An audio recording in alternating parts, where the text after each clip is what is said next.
Welcome, listeners. You are tuning in to Unlocking Your Truth with Dr. Leslie and with Corey. Hello, everybody. Nice to see you all again. We're broadcasting on 101.7 FM across the Fraser Valley from CIVL, which is located on the unceded territory of the Stolo Nation.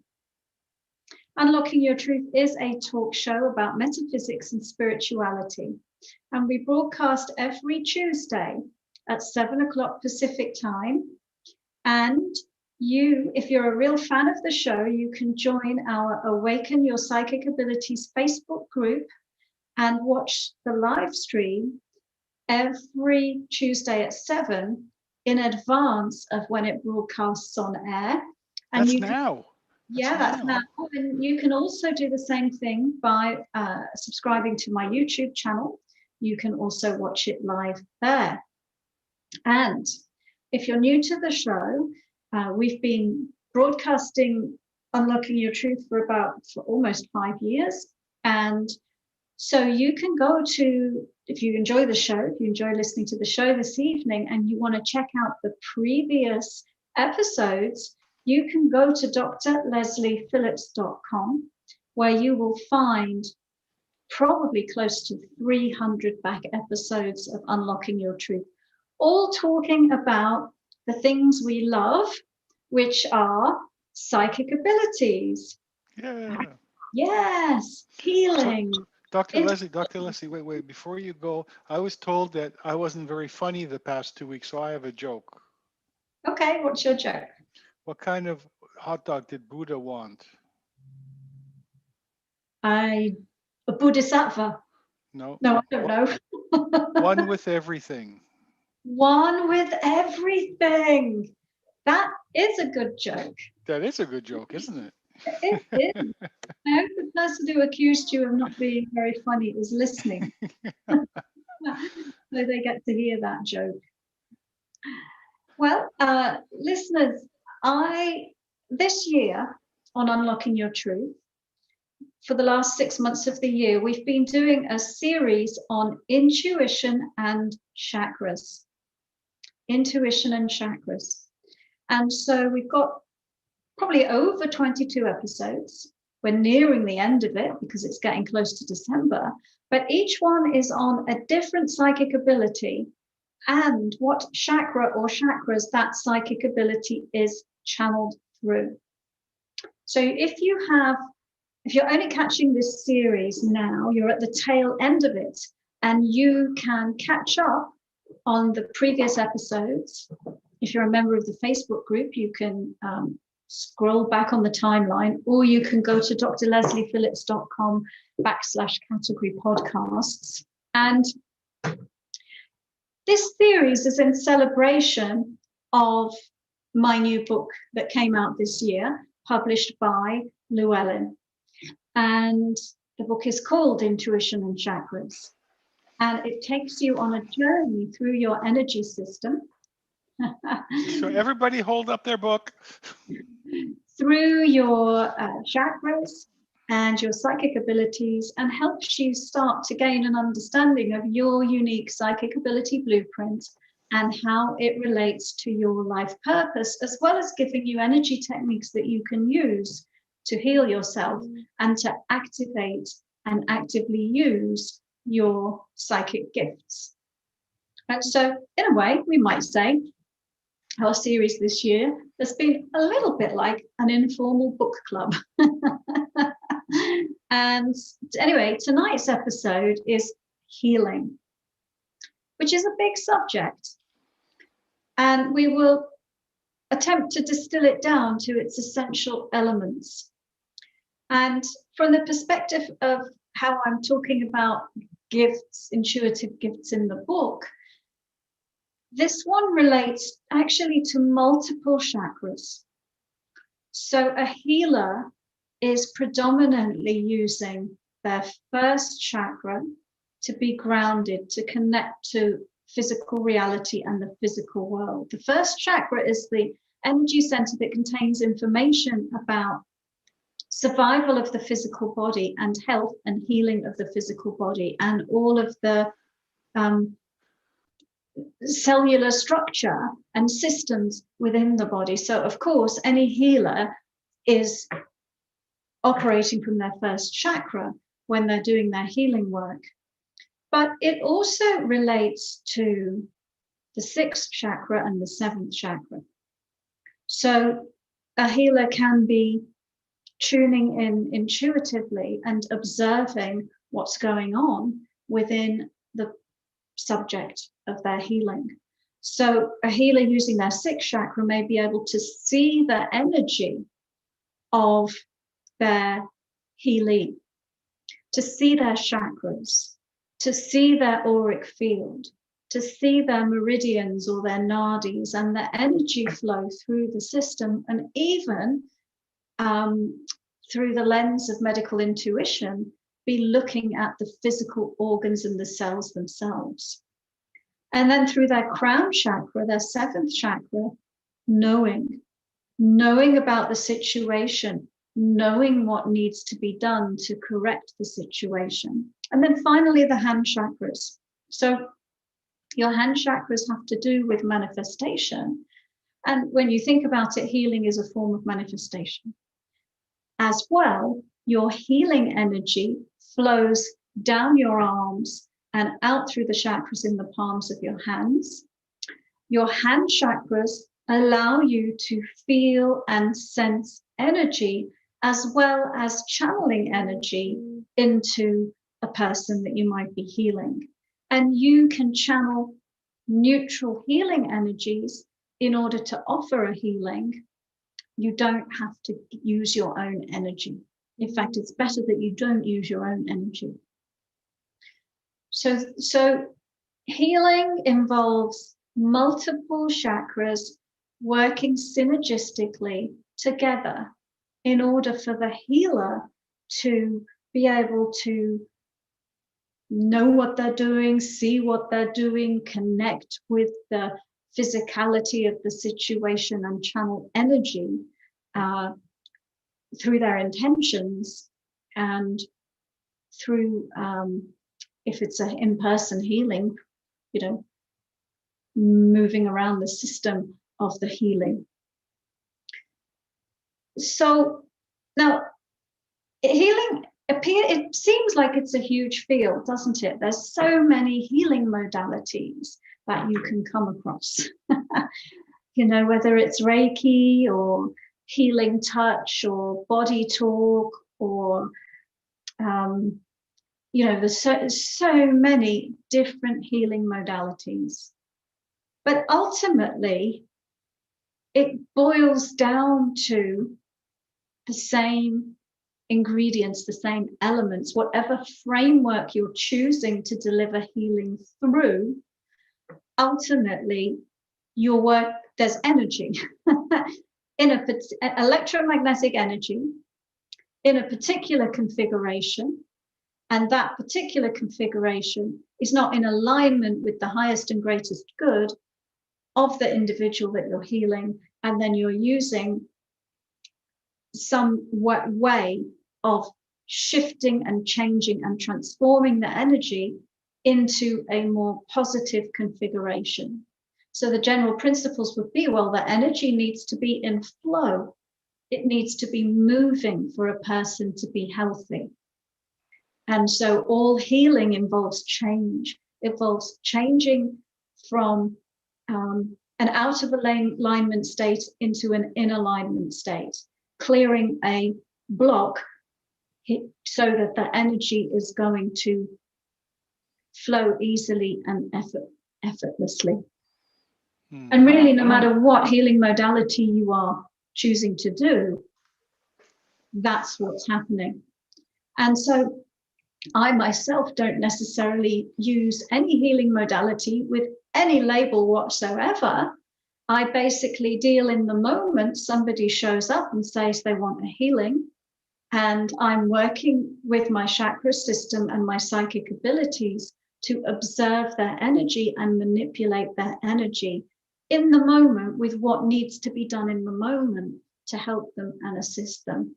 whether that might be clearing through the chakra system, whether that might be unblocking one of the energy channels, the meridians, the nadis, all different names for these things, whether that involves clearing their energy field that surrounds them, working with their beliefs, clearing past trauma, emotional pain, and so on. And I would say, really, everyone that shows up for a healing is absolutely unique. And so I direct my approach to their unique problem. That's not to say that there's anything wrong at all with going through a particular framework and a particular routine of energy movements and manipulations, because that can give somebody an energy tune-up, and it can systematically clear blocks that they have within their system. The only issue I find with somebody doing a specific modality is that if that modality isn't working, you're kind of stuck. You have nowhere else to go. But I think the key to any healing is like you do, Dr. Leslie, is to do it from a place of love, using that energy, that positive love energy to I'm not saying love heals all. I'm saying that energy of love can heal all. Absolutely. Yeah. That's, when you how did Jesus and all of the masters that have walked this earth, how did they heal? And the answer is the energy of love and the vibration of love. Because the vibration of love is an in alignment state. If you are matching that vibration of love, you are in alignment. That means you are healed, you are healthy, you are well, your energy is flowing. I have a question here that sort of relates to that, and I think we should touch on that before the break. And some curious soul, he says, I believe that for healing to work, one must have the belief, maybe to get in tune with the healing energy channeled through the healer. I believe that this is a good topic. Yeah, and he's right. In order to be healed, you need to believe that you can be healed. And if you're receiving a healing, whatever form it is, you have to believe that that form of healing will work for you. Whether you're taking a pill, having an injection, an operation, receiving an energy healing from an alternative healer, or of any modality, you have to believe you can change, want to change, be able to receive and use the energy being offered to you in order to allow the change to happen. So absolutely, belief is very, very important. And of course, it's important that the healer believes in what they're doing. If you're a healer, hopefully you do believe what you're doing. But I think, sometimes if somebody's just doing some training in one of those modalities where they're following a framework, then they may have doubt. They may doubt themselves. They may not be sure that they can do it. And, I wanted to comment on something that you were saying, Corey, before you read George's question out, which is, it's one thing to follow a framework, and have hand movements that you do.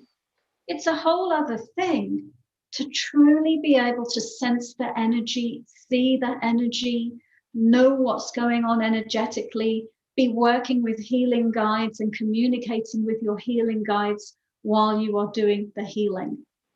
Then it's harder to doubt because you are having direct experience of what's happening versus just following a protocol without really being able to perceive the shifts that are happening energetically. Oh, Definitely, definitely, and we're all energy. So, being that we're all energy, I mean, you can manipulate energy, and that's basically what you're doing. But you can't manipulate energy in fear or anger. It has to be out of love. One of my modalities is what I do is I drop from my head into my heart, literally like dropping a stone into my heart, and it really makes a difference. I'll just add to what George was saying. He says, when I look at a picture of a person, I feel compassion, and I believe that I'm sending healing energy. Not sure if that works, but I feel something is going on as I get good feedback. Well, definitely. I definitely Absolutely. agree with that. Yeah. Me too. And I'll just comment on what you said about fear. Fear is the opposite of love. Yeah. Love is energy in motion. Like, remember, I said you need the energy to be in motion in order to heal. When you're in fear, nothing is moving, everything is stuck. And so oftentimes when somebody's not well, there's some fear involved, and the fear needs to be shifted in order for the energy to get in motion again. And certainly if you're giving a healing and you're in fear, then that is not a healthy place for you to be. Because oftentimes, I think we were talking about this last week. I remember talking about this recently. When somebody's in fear, the other thing that happens is often that vibration of fear spreads out and spreads to everyone else in the room, and everybody gets stuck if they match the fear. So fear is a very unhealthy vibration. And anger, well, you can channel and shift energy when you are angry. The problem is often when people are angry, what they do is they are throwing energy at people. And that's kind of like the equivalent of giving somebody a slap or hitting them. You're just doing it energetically as opposed to doing it in a physical way. And there are ways that you can channel your anger, which are not going to do damage like that. Anyway, listeners, you're listening to Unlocking Your Truth with Dr. Leslie and Corey. Tonight's episode is about healing and the first, sixth, seventh, and hand chakras. And we have to take a break, but we'll be back after these messages. It's a really popular topic, folks. So stay tuned.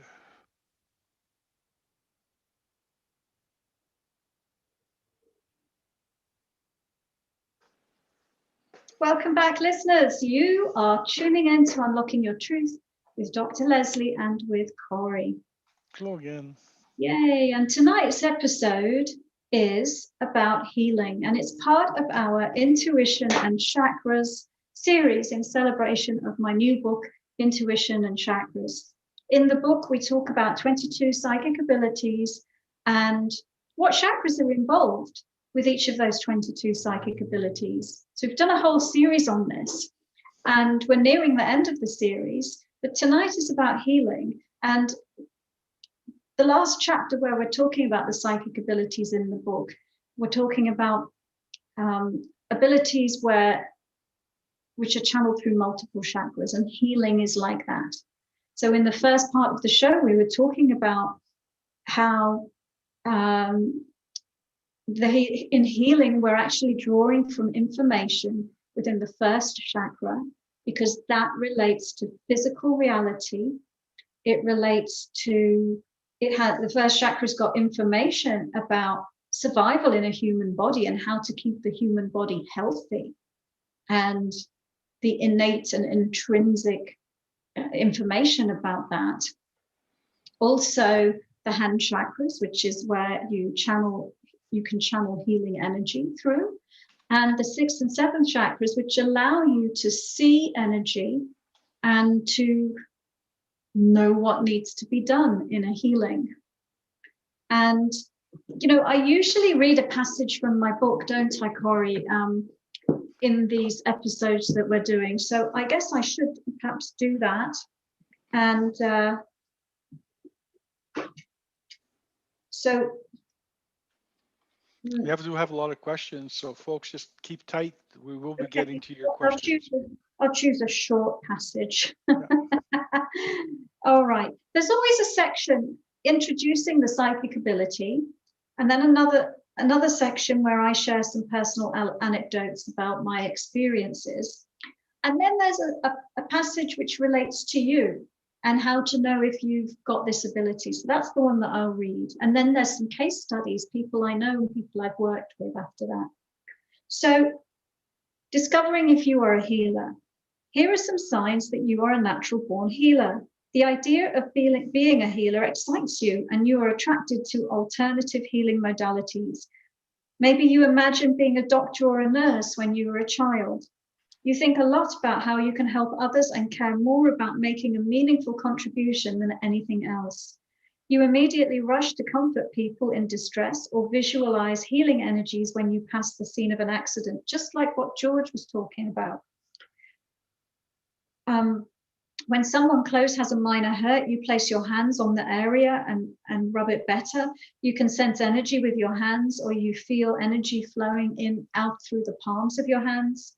What's more, you seem to have a knack at knowing what ails someone and can intuitively sense when someone close is unwell.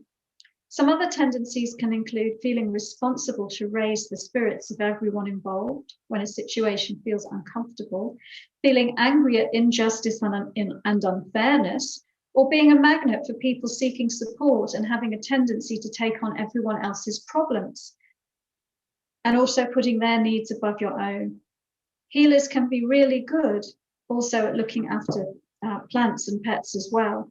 And that reminds me what I was just saying. Of course, the ultimate thing about being a healer is you need to be keeping yourself healthy. Otherwise, you are not going to be much use to other people. So there are several mistakes that healers often make. One is getting their giving and receiving out of balance. So they're giving much more than they are receiving. So their batteries run out, they become exhausted and they become overwhelmed. So you need to time for yourself and you need to heal yourself because, I get a lot of questions from people, well, especially my students, when am I finally going to reach this state where I'm sort of just perfectly healed and I don't have to work on myself anymore? And the answer is, if you're in a body, you always have to work on yourself. There's always stuff happening. So anyone who's out there healing others, you need to be working on yourself. Second mistake that they make, by the way, it's the wounded healer scenario. They take on the energy of the person that they're attempting to heal within their own space in an attempt to heal it for them. And so it's really important that you allow that person their space to receive the energy that you're providing and, their own time and space to integrate that and use that within their space. You don't need to take it on within yourself. And you certainly don't need to go into that person's space either to do the healing. Yeah. And also, I think a lot of people I've run into have an ego issue as well, and it doesn't work for. Oh, I'm going to heal this person, and that's not. It just doesn't work that way. Ego it has very little place in this, and what happens is I've seen healers not be successful at healing someone, quote unquote, and they get into a funk. They get into this, oh no. You got to remember, not everybody is looking for a healing. Like some people are looking for a cure, which is different from a healing. A healing is a spiritual thing coming from a spiritual side and energy, like you're saying. But a cure is like taking an aspirin for something. Everybody has something to learn from the place that they're in when they're ill, and it is a learning experience, and some people aren't ready to go past that experience. So you can do all the healing you want, it may not be effectual. Yes. So it's not you. It's got nothing to do with you. You are just a channel for this healing energy. That's all you are. You are not a healer in essence. You are a healing channel, which is completely different than a lot of people think it. Yeah, I'd like to make a couple of additional comments on what you were saying. Because really what the healer is You could think of being a healer as being a midwife. You're assisting a process that somebody else is going through. You're a conduit for healing. You're not a magician. You are a catalyst. You are assisting in somebody else's process. And so it's important to remember that, because for the healing to occur, the healee has to receive the healing, allow the healing, and want to change and be ready to change, as Corey was saying. And some people aren't. They might say they are, but actually they're not. And then also the definition of healing. We tend to think, well, if somebody is ill, seriously ill, in order to heal them, they have to become completely better. So, for example, if they've got a serious diagnosis that we usually think of, well, that person's going to pass away eventually from this disease, we think, well, a healing means that they have to be cured from the disease. And actually, it doesn't.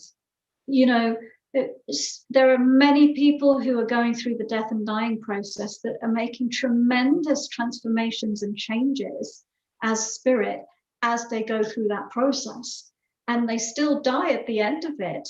But from a spiritual perspective, they have expanded their consciousness and their energy on a soul level tremendously. And so, you know, there's a different perspective that we can look at healing and what healing is. Definitely. Okay, so let's go to a few questions if you're ready, Dr. Leslie. I am. Okay. Here's one from George. George says, there are many religious leaders who died of COVID in Europe, including those who claim that they won't get sick because they're closer to God. Others are just stubborn and got infected, but they were old. Not only Orthodox priests, but also other Christian faiths. And that tells me that being a religious leader and living a clean life, following the Bible, doesn't make the virus be merciful. Well, it's also down to personal beliefs. And so, what is the belief system of those people? You know, and we'd have to know who they are and look at it, really, wouldn't we? But I would say it's down to their beliefs, because just because you're labeled as a priest or a religious leader doesn't mean that you're in a state of perfection. You know, they're still human beings. And, you know, they may have doubt about themselves. They might have doubt about their belief structure. They may, it reminds me of the story of the religious man who was in a catastrophe, a flood. And he climbed onto the roof of his house and he said, my God will save me. And so the neighbors rode past in a rowboat and said, hey, jump in the boat. No, it's okay, my God will save me. You know, the rescue services came in a helicopter and offered him a rope. No, it's okay, my God will save me. And it's not recognizing the God in everything and everyone, you know, that and so you can be a religious leader and have out of alignment concepts about God. Yep, very true. Here's another question from George, who wrote this in a little earlier today. He said, who believes that a picture of a healer can heal? People of many religions do not do that all the time. In my hometown, every year there's a religious celebration of a woman saint.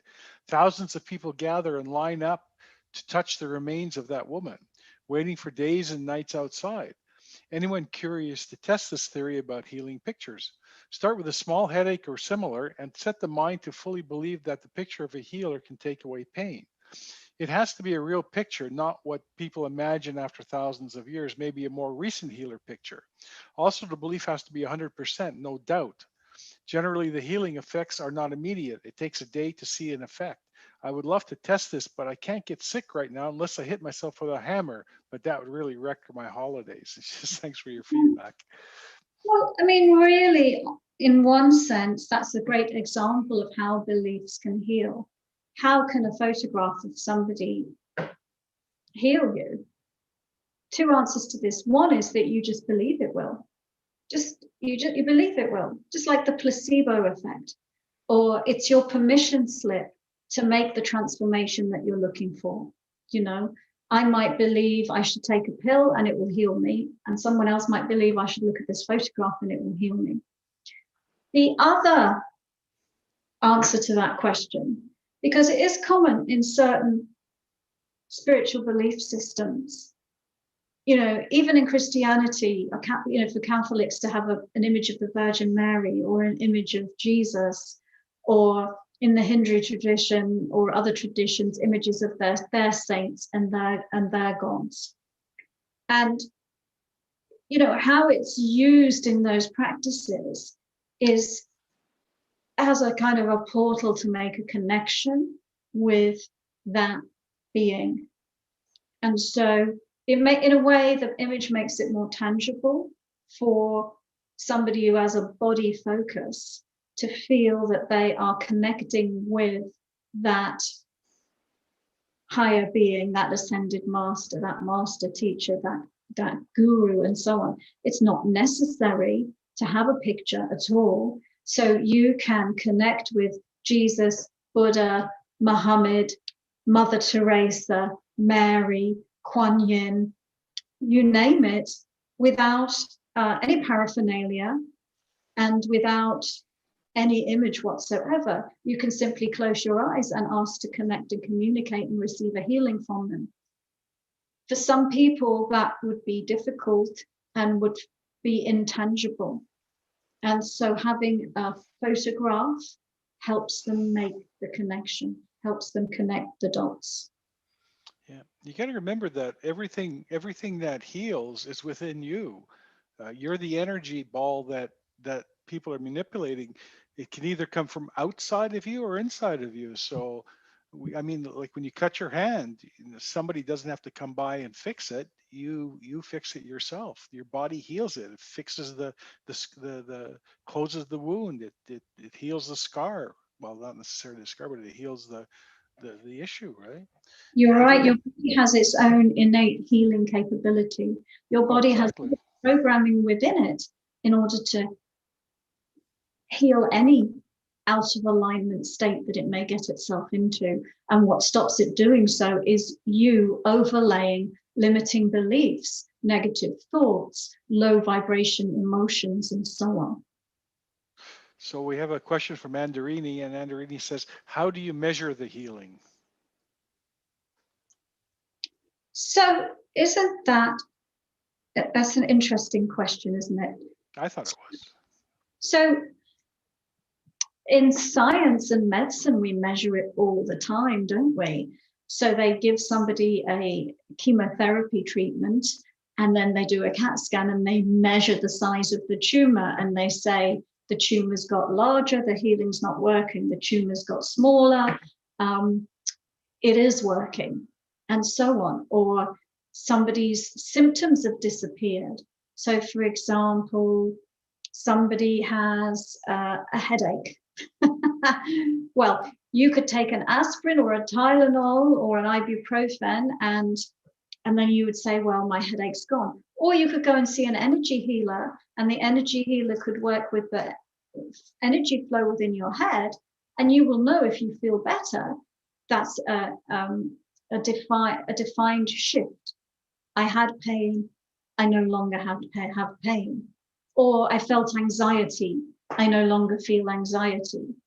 Or I felt heavy and dense and low, and now I feel light as a feather. So I think that within the person receiving the healing, they know if there's that they are seeking the healing because they are seeking a change in their state, whether it's physical, mental, emotional, or even spiritual. And so they know within themselves whether a shift has happened. Now, in terms of, can you measure that as in a defined measurement, like I'm 10% better? Actually, oddly enough, you kind of can. I work with all of my students when we are working on shifting beliefs and changing thought patterns and changing our emotions. We use our psychic abilities, our clairvoyance, to create gauges that measure things. So maybe somebody comes and they're in fear, and we say, well, how much fear are you in? I'm in 100% fear. Okay, so now use the energy techniques to get yourself out of fear. They use the energy techniques and they clairvoyantly watch the gauge shifting, and they get tangible evidence to their intuitive sight that they've made a shift. God, this is going quick tonight. We've got to take another break. We'll be back after these messages.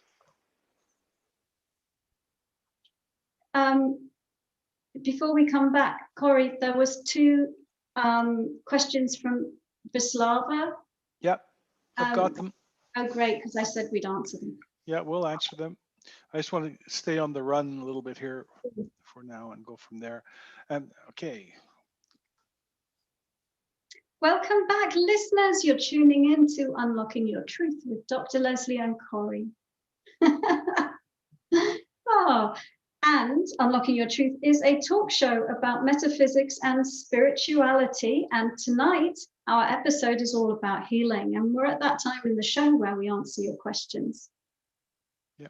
Well, one of the things that you were talking about measuring, and George touched on it in something that he said, a comment, and he, it's to wait a day and see what happens. When I work with somebody, I always tell them, don't look for a healing, look for what's different in your life. See what's different, because sometimes healing comes out in a completely different form that you're looking for. Like as you said, you said something very similar too. Like I always say, wait 1 or 2 days, 48 hours, and you'll notice a difference in your life. There will be differences, but it won't necessarily like if you've got a sore back. The back might not be better, but other things in your life have changed, and because it's spiritual, it's a healing, not a cure. Things start altering, and then all of a sudden, one moment you'll be sitting there, and there will be no more back pain, and you'll go, "Wow!" Like it's just gone. Yeah, let me add to that. When we're doing healing work in the way we're talking about, we're working with energy. We are working as spirit, and we're making changes as spirit. And the changes we make as spirit happen instantly. So we can instantly see a blocking energy and remove the blocking energy. However,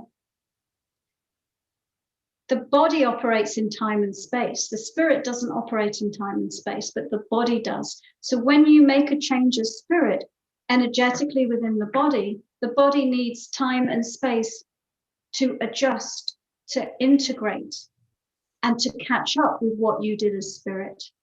So Corey's correct. The changes come over time because the body operates in space and time. Also, he's correct in that when we make changes energetically, especially on the level of, if you've been carrying a heavy, dense energy within your system, that's the transmission that you're putting out to the universe. That's creating your whole life. And so things will show up in your life differently when you remove density from your system, not just in the thing that you're having the symptom with, but in other ways as well. Yeah, definitely. Okay, let's go back up here. So this question from Sharon. Sharon says, what do you have to say about messages from one's inner healer via dreaming or otherwise? I'm sure I have experienced many situations where I've had this happen. Messages from one's inner healer. Well, I would just validate that's fantastic. So yes, it's absolutely possible for us when we are asleep and dreaming to get information about healing and to wake up with an insight about something that we could do differently that would help us. And Yeah, I mean, we all have an inner healer, don't we? And in some senses, we can look to our own body as the inner healer. You can, you know, I think it's important to be able to just talk to your own system and your own body. Body, what do you need from me? You know, if your body is showing you a symptom, it's telling you something's out of alignment, ask the body what it needs to get back into alignment. So your body is your inner healer, but also your higher being is your inner healer, because there's this part of you, this version of you that's the body personality level, but you have this infinite larger being on the level of your soul, your divine spirit, your higher consciousness, that has all the information that you need to heal. It's just a matter of being able to tune in through your intuition to the messages from that higher being. Definitely. So Letitia says, so could you get a healing to remove blocks for self-confidence, or more like my back went out 2 weeks ago, so would I ask to remove the blocks that caused my back to go out, or is healing something that could do both? Healing I'll, something I'll add to this when you're done. Healing something that can do both. So you can clear what is causing your self-invalidation and lack of confidence. And you can also heal your back energetically. So, for example, maybe you lack confidence because as a child you were invalidated and you weren't encouraged, and you've brought that childhood wounding into adulthood. So we can clear the past time invalidation, de-energize it, remove it from your system. Now the back, well, your back could go out because I don't know, you lack so much confidence. It's like the support system's gone. They could be related, but yeah, we can work with energy to directly go into the spine and the back and move energy through and clear blocks through and do it that way. So both are possible. So you've heard me say this here many times before, but most pain that you're in, most issues that you're in, come from your past, somewhere in your past, whether it's in this life or even in another life or during your time in the womb. And once you clear that, you'll be amazed at how many different things domino out. And in Letitia's case, and Letitia, for your case, we're going into a holiday season that people have issues with, and the reason they have issues with it is because it's stimulated from their past. Something in their past has caused an uncomfortable feeling with this. Now you tie that together with your self-confidence. What I'm seeing, and I won't go directly into a healing situation here, but what I'm seeing is that somewhere in your youth, in 3 or 4 years old, you had a real problem with not peers, but like family pressures, that you weren't doing something right, and it stayed with you, and it was around also around a holiday season. Didn't necessarily have to be, the Christmas type of holiday, but around a celebration season. And when celebrations come up, this causes discomfort in you, and that's when this happens. And it's tough sometimes for you to understand that it could be something from way back, as simple as somebody laughing at you when you were drawing a picture of something, like at Christmas time or a birthday or a celebration, and somebody just like dismisses it. Next thing you know, as you go through your life, these issues and all of a sudden they come out in one way or come out in another, or come out in another. And it is true. And that answers another question a little later on. But so you can take that to heart, and all you need to do is relax into it. In your case, all you need to do is relax. You can get through this. Wendy says, "Isn't everyone a healer? We just have to tap into it." Yeah, absolutely. And Yes. Yes, we are. I mean, some people, everyone's a healer. And, some people choose to express that in a formal way by being a doctor or being an energy healer or being an acupuncturist or being a massage therapist. But when you think about it, many other hairdressers are healers. They listen to all their clients' problems. Comedians are tremendous healers. They make people laugh. And when you're laughing and you're amused, you're in a high energy state. When you can be sitting there feeling miserable and somebody tells you a joke and you laugh, your energy vibration's gone up tremendously. You can be feeling sick and ill, but if you're laughing, for the time you're laughing, you don't feel ill anymore. So absolutely, we are all healers. We all have the ability to change our energy through our conscious awareness. Yeah. Yeah, very true. And SG says it's amazing how that works. Oh yeah, it's astounding. It's astounding how that works. If you clear past negative energy, you'd be amazed at how your life literally changes.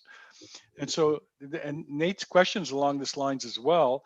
And Nate says, I was wondering if you had any tips on how to let go of anger or resentment. Getting frustrated easily and holding on to things has been part of my life since I was a child. And exactly that. You've been holding on to it. Let it go. So tips to let it go. So one of the biggest tips, and I always give this, and I'm sure you've downloaded it already, Nate, is you can send anything down your grounding. So if you learn that energy technique of grounding, you can send anger, resentment, and all of that down the grounding. However, I have another tip for that anger. And because the trick is not to repress it, not to stuff it down so that it comes out in inappropriate ways. The trick is to allow it to run and allow it to flow. So if you look at little kids, they've not been programmed to behave appropriately yet. So they have an emotion and they express the emotion. If they're feeling angry, they have a tantrum. The tantrum passes. Next minute, they're laughing and giggling. And because they're not repressing their emotions, they're not holding on to it. The emotions, in their cases, are like puffy clouds in the sky. They come into view and they float out of view. So one tip is be like a child. Don't censor your emotions, allow them to flow. Another tip for the anger is to allow it to flow in a safe way. So remember we were saying earlier in the show what a lot of people do. They repress their anger, they stuff it down because they're afraid of what they will do with their anger. And when they do allow their anger to flow, it comes out inappropriately and they throw it at other people, which is like assaulting another person. What you can do is you can learn to run your anger in a safe way within your own space. So you can visualize that you have like a volcano in your belly and let the volcano erupt, but let it just erupt so that it flows up within your own energetic space. And that anger can be used as a healing force, because just as a volcano is spewing out rocks and lava, the anger will help you spew out and clear things from your system. So allow the anger to run privately within your own space without throwing it at anybody else. So I hope that gives you a couple of tips. Okay. I'm going to jump over this one for 1 second. Matt Elliott says, when you refer to perfect pain pictures, are those also synonymous with samskaras? When you're releasing or healing these from your astral state and you wake up during it, is it better to reflect on the lesson and learn or clean yourself out with a rose and further release? Okay, so I think I'll try and grab all of those pieces. There's a few different elements, wasn't there? Yeah. So my understanding of samskaras, and it's a while since I've looked up the definition of that, but that they are sort of like little karmic scars that you carry within your system. And so they kind of are the same as pain pictures, or they at least overlap with the idea of pain pictures. And for anyone listening, what are we talking about? Pain pictures, what does that mean? Perfect pictures. So these are sort of terms I use when I'm training my students, but they're basically referring to energy structures that we hold within our space, right? So we will have an expectation of ourselves that we should be perfect in some way. That's a perfect picture, an ideal thing that we think we should be. And the pain picture is when we've got some sort of scarring, wounding within us. And so, and then the second part of the question was, is it good to reflect on a lesson that you've learned in your dream? Is that what he said, Corey?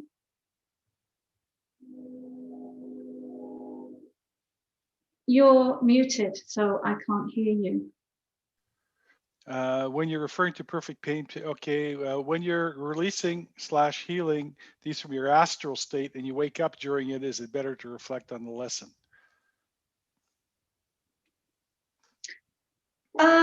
Okay, well, let's see.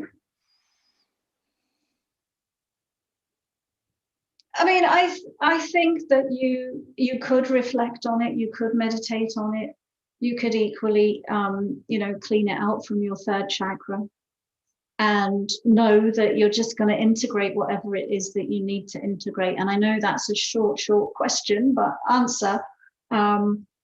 But I think it depends on the particular circumstances. Look at each thing in an individual way. Yeah. Okay, so Wise says there is a saying that Earth is working on enlarging her own body of light, and that there will be 2 Earths to stay on, one darker and one blissful. Also, people will be divided according to their own vibration level. Is that what your guides say too? I heard it a few times now, some starting 15 years ago in a paranormal science gathering in Montreal and also European sources. The short answer to that question is yes. The long answer is I would probably explain it and express it in a slightly different way. But absolutely, the Earth is in a state of transforming from an old version of Earth to a new version of Earth. In actual fact, there are infinite versions of the Earth, and we are all selecting by the energy that we are in every moment what version of it we're on. But yes, that this mass awakening that we're going through is giving us the potential to step into a new reality where the vibration on the planet and how we are expressing ourselves as more enlightened beings is we're evolving. So the planet's evolving, we're evolving, and in some senses there are already 2 Earths. And so one thing that I would say to everybody is ground to the new Earth. Don't ground to the old Earth, ground to the new Earth. But absolutely, yes, you end up in a different reality depending on your vibrational state.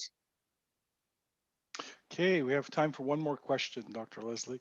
And says, he also says, I also wonder if it's true that in early World War II, psychics were responsible for teleporting some kind of extra tubes that were placed from another sources in German people's rays, top of the head, adding yet another color, and not a very good one. We all have rays that are only a few can see. Colors are indicators of person's purpose in life.